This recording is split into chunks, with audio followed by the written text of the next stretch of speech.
चन्द्रार्ककोटिलावण्यलक्ष्मीशकरुणालयम् वन्दिताङ्घ्रियुगं सद्भिर्वादिराजं नतोऽस्म्यहम्। इन्द्रादिदेवताराध्यमध्वसद्वंशमादरात् वन्दिताङ्घ्रियुगं सद्भिर्वादिराजं नतोऽस्म्यहम्। श्रीहयास्यार्चनरतं साधुवेदार्थबोधकम् वन्दिताङ्घ्रियुगं सद्भिर्वादिराजं नतोऽस्म्यहम्। दुर्वादिमत्तद्विरदकण्ठेरवमहर्निशम् वन्दिताङ्घ्रियुगं सद्भिर्वादिराजं नतोऽस्म्यहम्।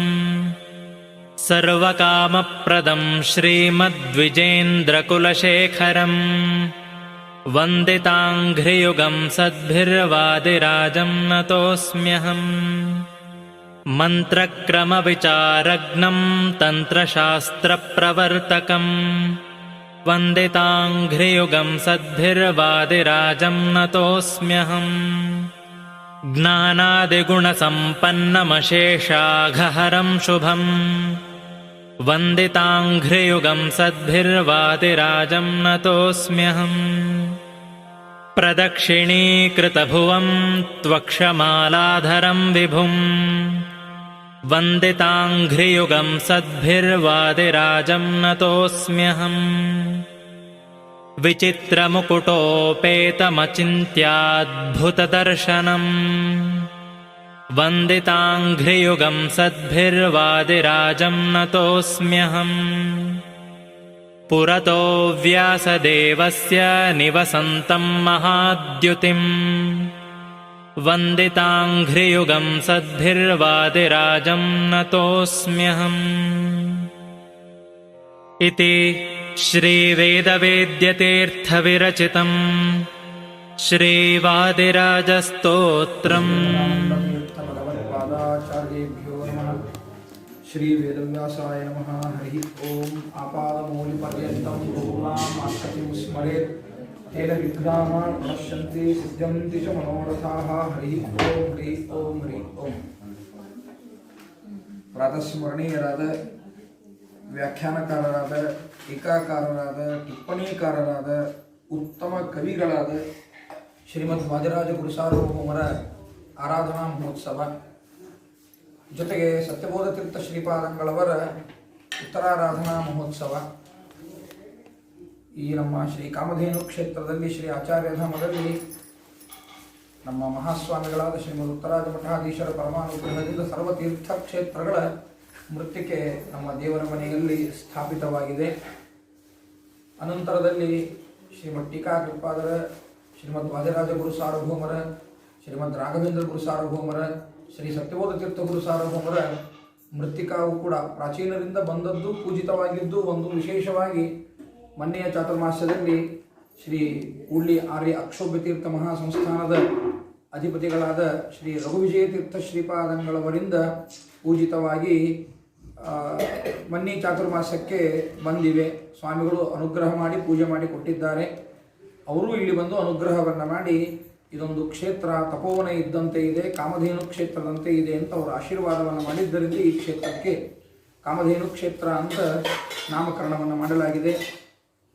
ನಿಜವಾಗಿಯೂ ಕೂಡ ಶ್ರೀಮದ್ ಟೀಕಾಕೃತ್ಪಾದರ ಶ್ರೀಮದ್ ವಾದಿರಾಜ ಗುರು ಸಾರ್ವಭೌಮರ ಶ್ರೀಮದ್ ರಾಘವೇಂದ್ರ ಗುರು ಸಾರ್ವಭೌಮರ ಶ್ರೀ ಸತ್ಯಬೋಧ ತೀರ್ಥ ಗುರು ಸಾರ್ವಭೌಮರ ಆರಾಧನೆಯನ್ನು ನಾವು ಅತ್ಯಂತ ವೈಭವದಿಂದ ಉತ್ಸಾಹದಿಂದ ನಾವು ಮಾಡಬೇಕು. ಆದರೆ ಟೀಕಾರಾಯರ ವಾದಿರಾಜರ ಮತ್ತು ಜೊತೆಗೆ ರಾಘವೇಂದ್ರ ಗುರು ಸಾರ್ವಭೌಮರ ಆರಾಧನೆಯನ್ನು ಬಹಳ ಜನ ಅಲ್ಲಲ್ಲಿ ಮಾಡ್ತಾ ಇರ್ತಾರೆ ಅನ್ನುವಂತಹ ಕಾರಣದಿಂದ ಟೀಕಾರಾಯರ ಆರಾಧನೆಯನ್ನು ನಾವು ಈ ವರ್ಷ ವೈಭವದಿಂದ ಮಾಡಬೇಕು ಅಂತ ಅಂದ್ಕೊಳ್ಳಿಲ್ಲ. ರಾಯರ ಆರಾಧನೆಯೂ ಅಷ್ಟೇ, ಬೇಕಾದಷ್ಟು ಓಣಿ ಒಳಗೆ ರಾಯರ ಆರಾಧನೆಯನ್ನು ಅತ್ಯಂತ ವೈಭವದಿಂದ ಭಕ್ತಿಯಿಂದ ಭಕ್ತರು ಮಾಡ್ತಾರೆ. ಆ ಕಾರಣದಿಂದಾಗಿ ಅಂತ ಈ ವರ್ಷ ಅದನ್ನು ನಾವು ಮಾಡಲಿಲ್ಲ.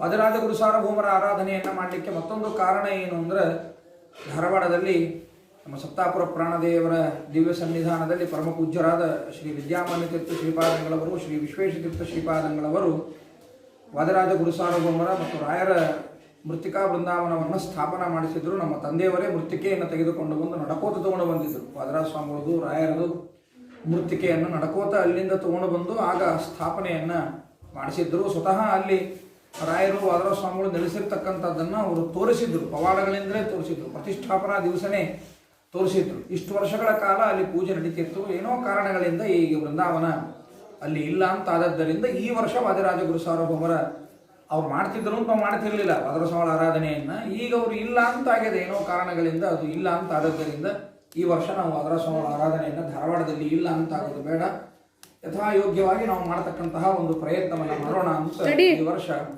ವಾದಿರಾಜ ಗುರು ಸಾರ್ವಭೌಮರ ಆರಾಧನೆಯನ್ನು ಮಾಡ್ತಾ ಇದೆ.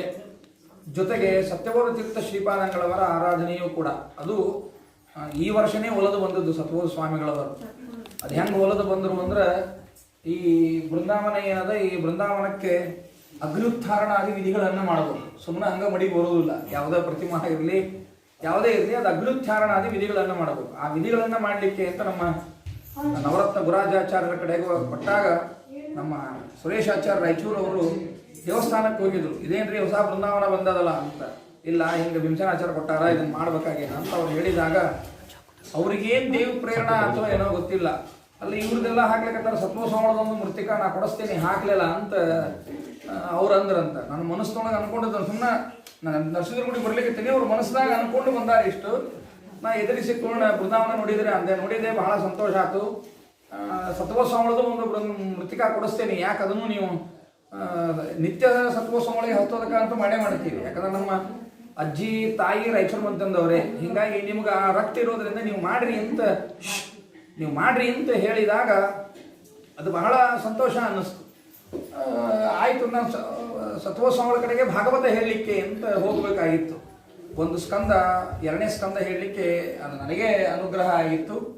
ಎರಡನೇ ಸ್ಕಂದ ಹೇಳಲಿಕ್ಕೆ ಹೋದಾಗ ಸುರೇಶಾಚಾರ್ಯ ಹೇಳಿ ಇಟ್ಬಿಟ್ಟಿದ್ದಾರೆ, ಇಲ್ಲಿ ಭೀಮಸೇನಾಚಾರ್ಯ ಬರ್ತಾರ, ನಾನು ಅವ್ರನ್ನ ಕರ್ಕೊಂಡು ಬರ್ತೇನೆ, ಅವರಿಗೆ ಸತ್ವ ಸ್ವಾಮಿಗಳದು ಮೃತ್ತಿಕೆಯನ್ನು ಕೊಡ್ರಿ ಅಂತ 3 ದಿವಸ ಅಲ್ಲೇ ಸತ್ವ ಸ್ವಾಮಿಗಳ ಮೇಲೆ ಮೃತ್ತಿಕಾ ಇಟ್ಟು ಪೂಜಾ ಮಾಡಿ ನಾವು ಭಾಗವತ ಹೇಳಿದ ಮೇಲೆ ಅದನ್ನು ಮೃತ್ತಿಕೆಯನ್ನು ಕೊಟ್ಟರು. ಹೀಗಾಗಿ ಸತ್ವ ಸ್ವಾಮಿಗಳದು ಆರಾಧನೆ ಕರ್ಮಧರ್ಮ ಸಂಯೋಗ ಹೆಂಗೆ ಬಂದದ ಅಂದ್ರೆ, ವಾದರಾಜ ಸ್ವಾಮಿಗಳ ಆರಾಧನೆ ಸತ್ವ ಸ್ವಾಮಿಗಳ ಆರಾಧನೆ ಕೂಡಿ ಮಾಡತಕ್ಕಂತಹ ಒಂದು ಸಂದರ್ಭ ನಮಗೆ ಬಂತು. ಅವರು ಬೃಂದಾವನ ಪ್ರವೇಶ ಮಾಡಿದ್ದು ಹಾಗೆ ಅದ ನೋಡಿ, ಎಷ್ಟು ಚಂದಗಳು. ವಾದರಾಜ ಸ್ವಾಮಿಗಳಿದ್ದಾರೆ, ರಾಯರಿದ್ದಾರೆ, ಟೀಕಾರಾಯರಿದ್ದಾರೆ, ಅದು ಸರಿ. ಈಗ ವಾದರಾಜ ಸ್ವಾಮಿಗಳ ಶಕ್ತಿ ಸತ್ವ ಸ್ವಾಮಿಗಳ ಆರಾಧನೆ ಮತ್ತು ಸಪರೇಟ್ ನೀವು ಮಾಡಬೇಕಾಗಿಲ್ಲಪ್ಪ, ಒಂದೇ ಆಗಲಿ ಅಂತ ಅವತ್ತೇ ಅವ್ರು ನೋಡ್ರಿ ಹೆಂಗೆ ಸತ್ವ ಸ್ವಾಮಿಗಳ ವೃಂದಾವನ ಪ್ರವೇಶ ಮಾಡಿ ಮುಂದೆ ವಾದರಾಜ ಗುರು ಸಾರ್ವಭೌಮರು ಬೃಂದಾವನವನ್ನು ಪ್ರವೇಶ ಮಾಡಿರ್ತಕ್ಕಂತಹ ದಿನ ನೋಡ್ತೀವಿ ನಾವು. ಇವತ್ತು ವಾದರಾಜ ಗುರು ಸಾರ್ವಭೌಮರು ಬೃಂದಾವನ ಮಾಡಿರ್ತಕ್ಕಂತಹ ವೃಂದಾವನ ಪ್ರವೇಶ ಅಂದರೆ ವೃಂದಾವನ ಪ್ರವೇಶ ಅಲ್ಲ, ಅವರು ಮಹಾನುಭಾವರು ವಿಮಾನದಲ್ಲಿ ಏರಿ ಹೋಗ್ತಾರೆ. ಅವರು ಅಷ್ಟೇನೆ. ಏನಾಯ್ತು ಅಂದ್ರೆ ವಿಷ್ಣು ದೂತರು ಬಂದರು. ಯಾರು ಬಂದವ್ರನ್ನೆಲ್ಲ ಕರ್ಕೊಂಡು ಹೋಗಲೇಬೇಕು ಅವರು. ಸತ್ಯನಾಥ ತೀರ್ಥರ ಚರಿತ್ರೆಯಲ್ಲೂ ಹಾಗೆ ಕೇಳ್ತೀವಿ, ವಿಷ್ಣು ದೂತರು ಬಂದಿದ್ರು ಅಂತ. ನಮ್ಮ ಗುರುಗಳ ಮಹಾಸಮಾರಾಧನೆಯನ್ನು ಮುಗಿಸಿ ಬರ್ತೀವಿ, ಅಲ್ಲಿ ತನಕ ಇಲ್ಲೇ ಕೂಡ್ರಿ ಅಂತ ಸತ್ಯನಾಥ ತೀರ್ಥರು ಹೇಗೆ ವಿಷ್ಣು ದೂತರನ್ನು ವಿಮಾನದಲ್ಲಿ ಅಲ್ಲಿ ಕೂಡಿಸಿದ್ರು, ಅದೇ ರೀತಿಯಾಗಿ ವಾದರಾಜ ಗುರು ಸಾರ್ವಭೌಮರು ಕೂಡ ಅವರನ್ನು ಕರೀಲಿಕ್ಕೆ ಬರ್ತಾರೆ. ಆಯಿತು, 120 ವರ್ಷಗಳ ಕಾಲ ಸಾರ್ಥಕವಾಗಿ ಇಡೀ ಸಮಾಜವನ್ನು ಉದ್ಧಾರ ಮಾಡಿರ್ತಕ್ಕಂತಹ ಮಹಾನುಭಾವರು, ಹರಿತತ್ವವನ್ನು ಎಲ್ಲ ಕಡೆಗೂ ಪ್ರಚಾರ ಮಾಡಿರ್ತಕ್ಕಂತಹ ಮಹನೀಯರು. ನಮ್ಮ ವಾದಿರಾಜ ಗುರು ಸಾರ್ವಭೌಮರ ಚರಿತ್ರೆಯನ್ನು ನಾವು ನೋಡ್ತಾ ಹೋದಾಗ, ಅವರ ಗ್ರಂಥಗಳನ್ನು ನೋಡ್ತಾ ಹೋದಾಗ, ಅವರ ಆಚಾರ ಅವರ ವಿಚಾರ ಎರಡನ್ನೂ ಒಂದೇ ಒಂದು ದೃಷ್ಟಿಕೋನದಿಂದ ನೋಡೋದು ಅಂದ್ರೆ ಅವ್ರದ್ದು ಒಂದೇ ಒಂದದ ಗುರಿ ಏನು ಅಂದ್ರೆ ವಿಷ್ಣು ಸರ್ವೋತ್ತಮತ್ವವನ್ನು ಪ್ರತಿಪಾದನೆ ಮಾಡೋದು. ತಮ್ಮ ಆಚಾರ್ಯದಿಂದಲೂ ಕೂಡ ವಿಷ್ಣು ಸರ್ವೋತ್ತಮತ್ವವನ್ನು ಪ್ರತಿಪಾದನೆ ಮಾಡ್ತಾರೆ, ತಮ್ಮ ವಿಚಾರಗಳಿಂದಲೂ ಕೂಡ ವಿಷ್ಣು ಸರ್ವೋತ್ತಮತ್ವವನ್ನು ಪ್ರತಿಪಾದನೆ ಮಾಡತಕ್ಕಂತಹ ಮಹನೀಯರು ಶ್ರೀಮದ್ ವಾದಿರಾಜ ಗುರು ಸಾರ್ವಭೌಮರು. ಅವರು ಯಾವುದೇ ರಸಗಳನ್ನು ಬಳಸ್ತಿ, ಶೃಂಗಾರ, ವೀರ, ಕರುಣ, ಅದ್ಭುತ, ಹಾಸ್ಯ, ಭಯಾನಕ, ವಿಭತ್ಸ, ಅದ್ಭುತ, ಶಾಂತ ಮೊದಲಾದ ಏನು ರಸಗಳಿವೆ ಆ ಎಲ್ಲ ರಸಗಳನ್ನೂ ಕೂಡ ಹರಿಮಯವಾಗಿ ಬಳಸ್ತಕ್ಕಂತಹ ಒಂದು ಕವಿತ್ವ ಕಾಣ್ತೀವಿ ಯಾರಲ್ಲಿ ಅಂದ್ರೆ ಶ್ರೀಮದ್ ವಾದಿರಾಜ ಗುರು ಸಾರ್ವಭೌಮರಲ್ಲಿ. ಭಯ ಅನ್ನೋದೊಂದು ರಸ. ಈ ಭಯ ರಸವನ್ನು ವಿಟ್ಟುವಿಗೆ ಹೆಂಗೆ ಸಮನ್ವಯ ಮಾಡೋದು ಅಂತ ಅನ್ನೋದನ್ನ, ಭಯ ಅನ್ನೋದನ್ನು ದೂತ ಮಾಡಿ ಕಂಸನೊಳಗ ಆ ಭಯ ಇರೋದು ಮಾಡಿ ಅದು ಶ್ರೀಕೃಷ್ಣ ಪರಮಾತ್ಮನಿಗೆ ಹೆಂಗೆ ಹೆದರುತ್ತು ಅಂತ ಅನ್ನೋದನ್ನು ರುಕ್ಮಿಣೀಶ ವಿಜಯದಲ್ಲಿ ತೋರಿಸಿಕೊಟ್ಟ ಮಹನೀಯರು ನಮ್ಮ ವ್ಯಾಸರಾಜ ಗುರು ಸಾರ್ವಭೌಮರು, ಶ್ರೀಮಠ್ ಕೃತ್ಪಾದರು ಮೊದಲಾದ ಮಹನೀಯರು ಏನಿದ್ದಾರೋ ಅವರೆಲ್ಲಾನು ಏನು ಶ್ರೀಪಾದರಾಜರು ಇವರೆಲ್ಲ ಮಹನೀಯರು ಏನೇನು ಯುಕ್ತಿಗಳನ್ನು ಕೊಟ್ಟಾರೋ ತಮ್ಮ ಗ್ರಂಥಗಳಲ್ಲಿ, ಆ ಎಲ್ಲ ಯುಕ್ತಿಗಳನ್ನು ಒಂದು ಕಡೆಗೆ ಕ್ರೋಢೀಕರಿಸಿ ಯುಕ್ತಿ ಮಲ್ಲಿಕೆ ಅಂತ ಒಂದು ಪ್ರೌಢವಾದ ಗ್ರಂಥವನ್ನು 5000 ಶ್ಲೋಕಗಳ ಒಂದು ಪ್ರೌಢ ಗ್ರಂಥವನ್ನು ರಚನೆ ಮಾಡಿಕೊಟ್ಟ ಮಹನೀಯರು ನಮ್ಮ ಯುಕ್ತಿ ಮಲ್ಲಿಕಾಚಾರ್ಯರಾಗಿರ್ತಕ್ಕಂತಹ ವಾದಿರಾಜ ಗುರು ಸಾರ್ವಭೌಮರು. ತಮಾಷೆನೂ ಅಷ್ಟ ಚಂದ ಮಾಡ್ತಾರೆ, ಗಂಭೀರವಾಗಿ ತಾತ್ವಿಕ ವಿಷಯಗಳನ್ನು ಹಂಗೆ ಹೇಳ್ತಾರೆ. ಪ್ರಾಯಶಃ ಹಾಸ್ಯ ಮಾಡುವವರಿಗೆ ಗಂಭೀರ ಇರ್ಲಿಕ್ಕೆ ಸಾಧ್ಯ ಇಲ್ಲ, ಗಂಭೀರ ಇದ್ದವರು ಹಾಸ್ಯ ಮಾಡಲಿಕ್ಕೆ ಸಾಧ್ಯ ಇಲ್ಲ. ವೀರರಸ ಇದ್ದವರಿಗೆ ಕರುಣಾರಸ ಇರುವುದಿಲ್ಲ, ಕರುಣಾರಸ ಇದ್ದವರಿಗೆ ವೀರರಸ ಇರುವುದಿಲ್ಲ. ಹಿಂಗ ವಿಚಿತ್ರವಾದ ವಿಭಿನ್ನವಾದ ಅಷ್ಟೂ ರಸಗಳನ್ನ ಬಿಟ್ಟು ಸರ್ವೋತ್ತಮತ್ವಕ್ಕೆ ಪ್ರತಿಪಾದನೆ ಮಾಡಿರ್ತಕ್ಕಂತಹ ಏಕಮೇವ ದ್ವಿತೀಯ ಪೀಠಾಧಿಪತಿಗಳು ಅಂದ್ರೆ ನಮ್ಮ ಶ್ರೀಮದ್ ವಾದಿರಾಜ ಗುರುಸಾರ್ವಭೌಮರು. ಅಂಥವರ ಆರಾಧನೆಯ ಈ ಸುಸಂದರ್ಭದಲ್ಲಿ ಅವರಿಗೆ ಪ್ರೀತ್ಯಾಸ್ಪದವಾಗಿರ್ತಕ್ಕಂತಹ ಒಂದು ಶಾಸ್ತ್ರಗ್ರಂಥದ ಪ್ರಮಾಣ ಪದ್ಧತಿ ಶಾಸ್ತ್ರಗ್ರಂಥದ ಅನುವಾದವನ್ನು ನಮ್ಮ ವಾದಿರಾಜಾಚಾರ್ಯ ಅಥಿಣಿಯವರು ಅನುವಾದವನ್ನು ಒಂದು 15-20 ನಿಮಿಷಗಳ ಕಾಲ ಮಾಡಲಿಕ್ಕೆ ಇದ್ದಾರೆ. ಅವರ ಒಂದು ಪರಿಚಯ ಹೇಳಬೇಕು ಅಂದ್ರೆ ಅವರು ಧಾರವಾಡದವರು ಹೌದು. ನಮ್ಮ ಮಾನವೀ ಮಠಾಧಿಕಾರಿಗಳೇನಿದ್ದಾರೆ ಆ ಮಠಾಧಿಕಾರಿಗಳ ಅಳೆಯಂದರೂ ಹೌದು. ಅಂದ್ರೆ ಅವರ ಅಕ್ಕನ ಅಳೆಯ ಅಂದ್ರೆ ಅವ್ರಿಗೂ ಅಳೆಯ ಇದ್ದಂತೇನೆ ಲೆಕ್ಕ ಆಗುತ್ತೆ. ದೊಡ್ಡ ಸಾಫ್ಟ್ವೇರ್ ಇಂಜಿನಿಯರ್, ಪ್ರಾಯಶಃ ಅವ್ರ ವೇಷ ನೋಡಿದರೆ ಯಾರಿಗೂ ಅನಿಸೋದಿಲ್ಲ. ಅದು ಲಕ್ಷಗಟ್ಟಲೆ ಪ್ಯಾಕೇಜ್ ಇದ್ದ ನೌಕರಿ ಇದ್ದದ್ದನ್ನು ಬಿಟ್ಟು ಶಾಸ್ತ್ರಕ್ಕಂತ ಬಂದು ಕೂತ್ಕೊಂಡಾಗಿದ್ವಿ. ಅಲ್ಲಿ ಓದ್ತಿದ್ರು, ಬೆಂಗಳೂರೊಳಗೆ ಶಾಸ್ತ್ರವನ್ನು ಓದ್ತಿದ್ರು. ಪಂಡಿತರು ವಾಗೀಶಾಚಾರ್ಯರ ಕಡೆ, ಮುನೀಶಾಚಾರ್ಯರ ಕಡೆಗೆ ಅಧ್ಯಯನವನ್ನು ಮಾಡ್ತಿದ್ರು. ಈಗೂ ಅಧ್ಯಯನ ನಡೆದದ, ಅವ್ರ ಕಡೆನೇ ಅಧ್ಯಯನ ನಡೆದದ. ಆನ್ಲೈನ್ ಒಳಗೆ ಈಗ ಅಧ್ಯಯನ ನಡೆದದ. ನೌಕರಿ ಮಾಡ್ತಿದ್ರು. ಬರೀ ನಮ್ಮ ಮುಂದೆ ಸಹಿತ ನೌಕರಿ ಬಿಟ್ಟು ಬಂದೇನ್ರಿ ಅಂತ ಹೇಳಿಲ್ಲ. ಇಲ್ಲ, ಆನ್ಲೈನ್ ನಡೀತಿದ್ರಿ ಆಚಾರ, ಆನ್ಲೈನ್ ನಡೀತಿರ್ತಾರೆ, ಮಾಡ್ತಿರ್ತೇನ್ರಿ ಅಂತ ಹಿಂಗೆ ಹೇಳಿದ್ರು ನನ್ನ ಮುಂದೆ. ಆಮೇಲೆ ನನಗೆ ಸುದ್ದಿ ಗೊತ್ತಾಗ್ಯದ, ಆ ಉದ್ಯೋಗವನ್ನು ಬಿಟ್ಟು ಕೊಟ್ಟು ಪೂರ್ತಿ ಶಾಸ್ತ್ರದ ದಾರಿ ಒಳಗೇನೆ ಲಕ್ಷಗಟ್ಟಲೆ ಪಗಾರ ಇರೋದನ್ನು ಬಿಟ್ಟು ಕೊಟ್ಟು ಶಾಸ್ತ್ರದೊಳಗೆ ಬರೋದೇನದ, ಅದು ಬಹಳ ದೊಡ್ಡ ಗುರುಗಳ ಎಲ್ಲರದು ಅನುಗ್ರಹ ಇದ್ದಾಗ ಮಾತ್ರ ಸಾಧ್ಯ ಅದ. ಅದಕ್ಕೆ ನಮಗೆ ಬಹಳ ಅವ್ರ ಮೇಲೆ ಒಂದು ಪ್ರೀತಿ ಅಭಿಮಾನ ಜಾಸ್ತಿ. ಯಾಕಂದರೆ ಈ ಕಾರಣದಿಂದ ಅವರು ಮತ್ತು ಅನುವಾದವನ್ನು ಮಾಡಬೇಕು ಅಂತ ಅವರಲ್ಲಿ ನಾನು ಕೇಳ್ಕೊತೀನಿ. ಒಂದು 15-20 ನಿಮಿಷಗಳ ಕಾಲ ಪ್ರಮಾಣ ಪದ್ಧತಿಯ ಮಾಡ್ತೀನಿ. ಶ್ರೀ ಗುರುಭ್ಯೋ ನಮಃ. ಹರಿ ಓಂ. ಪ್ರಣಮ್ಯ ಚರಣಾಂಬೋಜ ಯುಗಲಂ ಕಮಲಾಪತೆ ಪ್ರಮಾಣ ಪದ್ಧತಿಂ ಕುರ್ಮೋ ಬಾಲಾನಾಂ ಬೋಧಸಿದ್ಧೇ ಸತ್ಯಾದಿಜ್ಞಕರಾಬ್ದೋತ್ಥಾನ್ 50 ವರ್ಷಪೂಜಿತಾನ್ ಸತ್ಯಪ್ರಮೋ ತೀರ್ಥಾರ್ಯಾನ್ ನೌಮಿ ನ್ಯಾಯಸುಧಾರತಾನ್ ಸತ್ಯಾದಿಜ್ಞಕರಾಬ್ದೋತ್ಥಾನ್ 50 ವರ್ಷಪೂಜಿತಾನ್ ಸತ್ಯಪ್ರಮೋ ತೀರ್ಥಾರ್ಯಾನ್ ನೌಮಿ ನ್ಯಾಯಸುಧಾರತಾನ್ ಶ್ರೀ ಸತ್ಯಾತ್ಮತೀರ್ಥ ಸ್ವಾಮಿ ಶ್ರೀಪಾದಗುರುಭ್ಯೋ ನಮಃ. ಶ್ರೀ ಸತ್ಯಾತ್ಮತೀರ್ಥ ಸ್ವಾಮಿ ಶ್ರೀಪಾದಗುರುಭ್ಯೋ ನಮಃ. ಆಪಾದಮೌಲಿಪರ್ಯಂತಂ ಗುರುಣಾಂ ಆಕೃತಿಂ ಸ್ಮರೆ ತೇನ ವಿಘ್ನಾಃ ಪ್ರಣಶ್ಯಂತಿ ಸಿದ್ಧ್ಯಂತಿ ಚ ಮನೋರಥಾಃ. ಶ್ರೀ ಗುರುಭ್ಯೋ ನಮಃ. ಹರಿ ಓಂ. ಮಹಾಮಹಿಮರಾದ ಶ್ರೀ ಟೀಕಾಕೃತ್ಪಾದರು ಪ್ರಮಾಣ ಪದ್ಧತಿಯೊಳಗೆ ಪ್ರಮಾಣಗಳು ಯಾವುವು, ಅವುಗಳ ಲಕ್ಷಣ ಏನು ಅಂತ ಎಲ್ಲ ರೀತಿಯಿಂದ ತಿಳಿಸಿ 3 ರೀತಿಯಾದ ಪ್ರಮಾಣಗಳು ಅಂತ ಹೇಳಿಕತ್ತಾರೆ. ಪ್ರತ್ಯಕ್ಷ, ಅನುಮಾನ, ಆಗಮ. ಈ ರೀತಿ ವಾದರಾಜಾಚಾರ್ಯ ಅಥಣಿಯವರು ತುಂಬ ಚೆನ್ನಾಗಿ ಅತ್ಯಂತ ಕಷ್ಟಕರವಾಗಿರ್ತಕ್ಕಂತಹ ವಿಷಯವನ್ನು ಅನುವಾದ ಮಾಡಿದರು. ಬಹಳ ಸರಳ ಅನುವಾದವನ್ನು ಮಾಡಿದರು. ಇವರು ಅನುವಾದ ಯಾರು ಮುಂದೆ ಮಾಡ್ತಾರೆ ಅಂದರೆ ಇಲ್ಲಿ ನಮ್ಮ ಮುಂದೆ ಅಂತಲ್ಲ, ಸ್ವಾಮಿಗಳು ಮುಂದೆ ಮೊನ್ನೆ ಪರೀಕ್ಷಾ ಕೊಟ್ಟು 100ಕ್ಕೆ 98 ಮಾರ್ಕ್ಸ್, 99 ಅಂಕಗಳನ್ನು ತಗೊಂಡಾರ. ಅಂದ್ರೆ ಲೌಕಿಕವಾಗಿಯೂ ಅದನ್ನು ಮಾಡ್ತಾ ಈ ಕಡೆಗೆ ಇದನ್ನು ಮಾಡಿ ಅವಾಗೇ ನೌಕರಿ ಇತ್ತವರು. ನೌಕರಿ ಮಾಡ್ತಾ ಇರುವಾಗಲೇ ಇದಕ್ಕೆ 99 ಮಾರ್ಕ್ಸ್. ನಾವು ಶಾಸ್ತ್ರಕ್ಕೆ ಕುತ್ಕೊಂಡೀವಿ ಅಂದ್ರೆ ತಗೊಳಿಕ್ಕೆ ಆಗಂಗಿಲ್ಲ. ಇದನ್ನು ಮಾಡಿ 99 ತೊಗೊಂಡದ್ದೇನದ ಬಹಳ ಆಶ್ಚರ್ಯ ಮತ್ತು ಸಂತೋಷ. ಗುರುಗಳ ಅನುಗ್ರಹ ಇದ್ದರೆ ಇದಾಗ್ತದೆ ಅಂತ ಅನ್ನೋದು ನಮಗೆ ಗೊತ್ತಾಗ್ತದೆ. ಅಂತಹ ವಾದರಾಜಾಚಾರ್ಯರು ಚೆನ್ನಾಗಿ ಅನುವಾದ ಮಾಡಿದ್ದರಿಂದ ಅವರಿಗೆ ಹೃತ್ಪೂರ್ವಕವಾಗಿರ್ತಕ್ಕಂತಹ ಅಭಿನಂದನೆಗಳನ್ನು, ಸಮಗ್ರ ಶ್ರೀಮದ್ ನ್ಯಾಯಸುಧಾ ಪರೀಕ್ಷೆಯನ್ನು ಕೊಡುವಂತೆ ಆಗಲಿ ಅಂತ ನಾನು ಭಗವಂತರಲ್ಲಿ ಪ್ರಾರ್ಥನೆಯನ್ನು ಮಾಡ್ತಾ ವಾದಿರಾಜ ಗುರುಸಾರ್ವಭೌಮರ ಒಂದು ಸ್ಮರಣೆಯನ್ನು ಮಾಡೋಣ. ವಾದಿರಾಜ ಗುರುಸಾರ್ವಭೌಮರು ಪ್ರಾಯಶಃ ಲೋಕ ಕಂಡರಿಯದ ಕವಿಗಳು. ಅವರ ಒಂದೊಂದು ಗ್ರಂಥಗಳಿಗೂ ಕೂಡ ಒಂದೊಂದು ಕಥೆಯನ್ನು ನಾವು ಕಾಣ್ತೀವಿ, ಒಂದೊಂದು ಮಹಿಮೆಗಳನ್ನು ಕಾಣ್ತೀವಿ. ನಮ್ಮ ಕಡೆಗೆ, ನಮ್ಮ ಉಡುಪಿ ಕಡೆಗೆ ಅದಕ್ಕೆಲ್ಲ ಹೈಗ್ರೀವ್ ಅನ್ನೋದಿಲ್ಲ, ಮಡ್ಡೇನೋ ಏನೋ ಅಂತಾರ, ಅದು ನಮಗೆ ಅಲ್ಲಿ ತಿಳಿಯುವುದಿಲ್ಲ.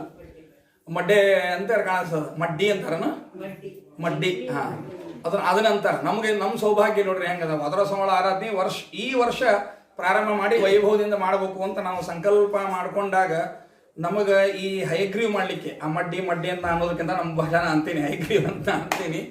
ಈ ಹಯಗ್ರೀವ್ ಮಾಡಲಿಕ್ಕೆ ನಮಗೆ ಎಲ್ಲಿಂದ ಬಂದದ ಅಂದ್ರೆ ಶಿರೂರು ಮಠದಿಂದ ಕಳಿಸ್ಯಾರ. ನಮಗೆ ಬ್ಯಾಳಿ, ಬೆಲ್ಲ, ಗೋಡಂಬಿ, ದ್ರಾಕ್ಷಿ ಇವೆಲ್ಲ ಏನದ, ತುಪ್ಪ, ಇದನ್ನ ಯಾರು ಕಳಿಸ್ಯಾರ ಅಂದ್ರೆ ಶಿರೂರು ಮಠದವ್ರು ಕಳಿಸ್ಯಾರ. ನೀವು ಮಾಡ್ಲಿಕ್ಕತ್ತೀರಿ ಅಂತ ನಮಗೆ ಗೊತ್ತಾಗ್ಯದ.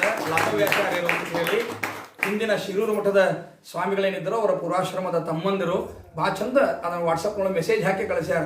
ನೀವು ಮಾಡ್ಲಿಕ್ಕತ್ತದ ಬಹಳ ಸಂತೋಷ ಅದ. ದ್ವಂದ್ವ ಮಠ ಅವು, ಶಿರೂರು ಮಠ ಸೌದೆ ಮಠ ಎರಡು ದ್ವಂದ್ವ ಮಠ ಅವು. ಅಂದ್ರೆ ಶಿರೂರು ಮಠದವ್ರು ಕೊಟ್ರಂದ್ರೆ ಸ್ವಾದಿ ಮಠದವ್ರು ಕೊಟ್ರಂತಾನೆ ಅರ್ಥ. ಅದಕ್ಕೆ ಆ ರೀತಿಯೊಳಗೆ ಈ ಸೇವಾ ಏನದ ಅದು ನಮ್ಮದಿರಲಿ. ಅದಕ್ಕೆ ವಾದರಾಜ ಸ್ವಾಮಿಗಳಿಗೆ ಭಾಳ ಪ್ರೀತಿ ಆಗಿದೆ ಅಂತ ನನಗೆ ಅರ್ಥ ಆಗ್ತದೆ. ಅವ್ರು ಕಳಿಸಿ ನಿನ್ನೆ ಬ್ಯಾಳಿ ಎಲ್ಲ ಅದು ಬ್ಲಿಂಕಿಟ್ ಒಳಗೆ ಕಳಿಸ್ಯಾರ. ಭಾಳ ನಮ್ಗೆ ತೊಗೊಳಿಕ್ಕೂ ತ್ರಾಸ ಏನಿಲ್ಲ ಪಾಪ. ಅಲ್ಲಿ ಕಳಿಸಿ ಅದನ್ನು ಮುಟ್ಸ್ಯಾರ. ಅಂದರೆ ವಿಚಾರ ಮಾಡಿರಿ ನೀವು, ಅಂದ್ರೆ ಎಷ್ಟು ನಮ್ಗೆ ಅನುಗ್ರಹ ಅಂತ ತಿಳ್ಕೊಳ್ಳೋಣ ಅಂತ. ಶಿರೂರು ಮಠದಿಂದ ಬಂದದ ಅಂತಂದ್ರೆ ನಾವು ಸರ್ವಜ್ಞ ಪೀಠದಲ್ಲಿ ವಿರಾಜಮಾನರಾಗಿರ್ತಕ್ಕಂತಹ ಶಿರೂರು ಮಠ, ಆ ಶಿರೂರು ಮಠದವ್ರು ನಮಗೆ ನೀವು ಮಾಡ್ರಿ ಇದನ್ನ ಅಂತ ಕಳಿಸ್ತಾರ. ಅಂದ್ರೆ ದೇವ್ರು ನಮಗೆ ಕಳಿಸಿದ ಅಂತಲೇ ನಾವು ಅರ್ಥ ಮಾಡಿಕೊಳ್ಳೋಣ. ಇರಲಿ ಅಂತ. ಎರಡನೇದ್ದು ವಾದರಾಜ ಸ್ವಾಮಿಗಳಿಗೆ ಭಾಳ ಪ್ರೀತಿ ಯಾವುದು ಗೊತ್ತೇನ್ರಿ? ಎಷ್ಟೋ ಜನಗಳಿಗೆ ಗೊತ್ತಿಲ್ಲ. ವಾದರಾಜ ಸ್ವಾಮಿಗಳಿಗೆ ಬಹಳ ಪ್ರೀತ್ಯಾಸ್ಪದವಾದದ್ದು ಯಾವುದು ಅಂದ್ರೆ ಖರ್ಜೂರ. ಖರ್ಜೂರ ಬಹಳ ಪ್ರೀತಿ. ಪ್ರತಿನಿತ್ಯ ಸ್ವಾದಿ ಒಳಗೆ ಖರ್ಜೂರ ನೈವೇದ್ಯ ಮಾಡ್ತಾರೆ. ಹೀಗಾಗಿ ನಾವು ನಮ್ಮ ಬೃಂದಾವನಕ್ಕೆ ನಿತ್ಯ ಖರ್ಜೂರ ನೈವೇದ್ಯ ಮಾಡ್ತೀವಿ. ಆ ಖರ್ಜೂರನೇ ನಿಮ್ಗೆ ಆಮೇಲೆ ಹೋಗಮಂದು ಮಂತ್ರಾಕ್ಷತೆ ರೂಪದೊಳಗೆ ಆ ಖರ್ಜೂರನೇ ಪ್ರಸಾದವನ್ನು ಕೊಡ್ತೀವಿ. ಸೂಚನಾನು ಆತು. ಇಲ್ಲಿ ಏನು ನಿತ್ಯ ನೈವೇದ್ಯ ಮಾಡಬೇಕು ಅಂತ ಪ್ರಾರ್ಥನಾ ಮಾಡ್ಕೊಂಡಾಗ ಸೂಚನಾ ಆತು, ಈಗ ಖರ್ಜೂರ ಇಲ್ಲಿ ನೈವೇದ್ಯ ಮಾಡು ಅಂತ. ಆಮೇಲೆ ಗೊತ್ತಾಯ್ತು ನನಗೆ ಖರ್ಜೂರ ವಾದರಾಜ ಸ್ವಾಮಿಗಳಿಗೆ ಭಾಳ ಪ್ರೀತಿ ಅಂತ ಅನ್ನೋದು ಗೊತ್ತಾಯ್ತು. ಅಂದ್ರೆ ವಾದರಾಜ ಸ್ವಾಮಿಗಳು ಇಲ್ಲಿ ಇದ್ದಾರೆ ಅಂತ ಅನ್ನೋದು ಏನದ ನಮಗೆ ಭಾಳ ಸಂತೋಷ ಅನ್ನಿಸ್ತದೆ. ಹೀಗಾಗಿ ನಿತ್ಯ ನಾವು ಖರ್ಜೂರ ನೈವೇದ್ಯ ಮಾಡೋದನ್ನ ಅಂತ ಇಟ್ಕೊಂಡೀವಿ. ಅದನ್ನು ನಿಮಗೆ ನಂತರದಲ್ಲಿ ಪ್ರಸಾದ ರೂಪದೊಳಗೆ ಆ ಖರ್ಜೂರವನ್ನು ಕೊಡ್ತೀವಿ. ಇದೊಂದು ವಾದರಾಜ ಸ್ವಾಮಿಗಳಿಗೆ ಭಾಳ ಪ್ರೀತಿ. ಕರಿಕೆ ಒಂದು ಭಾಳ ಪ್ರೀತಿ ಸ್ವಾಮಿಗಳಿಗೆ. ನೋಡಿರ್ಬೇಕಾರೆ ಇಲ್ಲೇ ವಾದರಾಜ ಸ್ವಾಮಿಗಳ ಫೋಟೋ ನೋಡ್ರಿ, ಮೇಲೆ ಕರಿಕೆ ಹೆಂಗೆ ಇಟ್ಟಾರ. ಆ ಕರಿಕೆ ಒಂದು ಭಾಳ ಪ್ರೀತಿ ವಾದರಾಜ ಸ್ವಾಮಿಗಳಿಗೆ. ಏನಂದ್ರಿ ಕರಿಕೆ? ನಮ್ಮ ಕರಿಕೆ ಭಾಳ ಪ್ರೀತಿ ಅಂತ ಯಾರು ಅಂತೀರಿ? ಅನ್ನಂಗಿಲ್ಲ ಯಾರು. ಅದ್ರ ವಾದರಾಜ ಸ್ವಾಮಿಗಳ ವಿರಕ್ತಿ ನೋಡ್ರಿ. ಇಷ್ಟು ಬಂಗಾರ ಇದ್ರು ಅವ್ರಿಗೆ ಯಾವುದು ಭಾಳ ಪ್ರಧಾನವಾದದ್ದು?